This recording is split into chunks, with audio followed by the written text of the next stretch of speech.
দেশি ও প্রবাসী ভাই ও বোনেরা, আসসালামু আলাইকুম।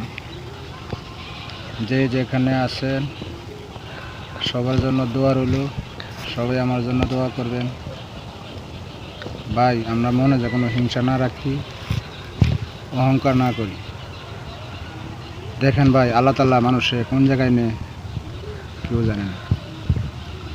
আমি ভাই যে আরও দুই একটা ভিডিও আপনার কাছে দিছি ভাই, আমি কোনো পথ খুঁজে পাচ্ছি না বলে বারবার আপনার কাছে ভিডিও দিই। আমার মনে হয় সবাই হিংসা করেন। হিংসা না করলে আমার ভিডিওতে কোনো লাইক কমেন্ট পাইলাম না কেন ভাই? আমি কি মানুষ না? আমি তো একটা মানুষ। আমি খারাপ ঠিক আছে, এরপরেও তো আমি মানুষ। দেখেন ভাই, আমি 2 বছর ধরে অসুস্থ হয়ে গেছি, কারো কাছে হাত পাতি নেই।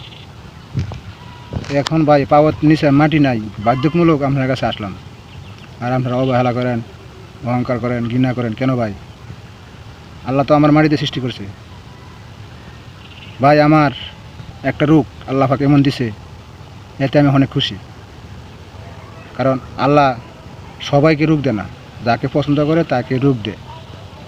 আর কারোর টাকা দিয়ে পরীক্ষা করে, কারোর মন দিয়ে পরীক্ষা করে। যাদের মন আছে টাকা নাই, যাদের টাকা আছে মন নাই।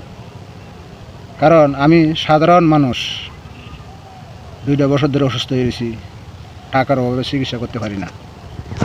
যাই হোক, আমার কপালে চিকিৎসা নাই।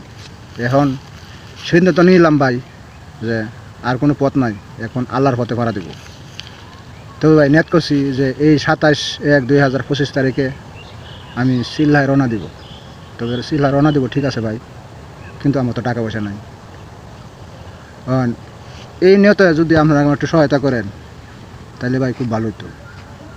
কারণ টাকা পয়সা অনেক জায়গায় দিয়েছেন, গান বাজনা আমাদের টাকা পয়সা দেন, কিন্তু ভালো ওয়াজ মাহফিলে টাকা পয়সা দেন না। তো যাই হোক ভাই, কেউ মনে কষ্ট নেবেন না ভাই। আমি সিল্লা রওনা হয়েছি, আমাকে সবাই একটু সহায়তা করেন। কারণ ভাই এই মতে 10 টাকা আমার দিবেন, হয়তো এই দুনিয়াতে ফলাফল পাবেন না, কাল হাসরের দিন এই 10 টাকা আপনার মাথার উপরে ছায়া হয়ে দাঁড়াবে। তো ভাই দয়া করিয়া আমাকে একটু সহায়তা করেন, আমি সুন্দরভাবে সিল্লা দিতে পারি। সবার জন্য দোয়া রইল। আসসালামু আলাইকুম।